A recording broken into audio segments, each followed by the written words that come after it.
বন্ধুসকল চাওক, বহুত ডাঙৰ খবৰ। Arrest Shyamkanu Mahanta and Siddhartha Sharma. আপোনালোকে চাওক, ছিংগাপুৰত সিহঁত দুটাক এৰেষ্ট কৰা হৈছে। আমাৰ অসম চৰকাৰৰ ভাল পদক্ষেপ, কিয়নো আমাৰ মৰমৰ জুবিনদাৰ হত্যাৰ অভিযোগত সিহঁত দুটাক এৰেষ্ট কৰা হৈছে।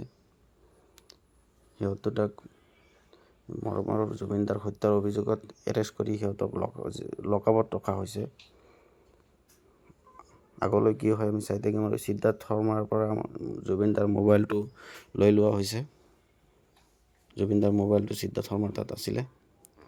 আৰু তেতিয়া পৰিস্থিতি কি হৈছিল আপোনালোকে নিশ্চয় মনত আছে।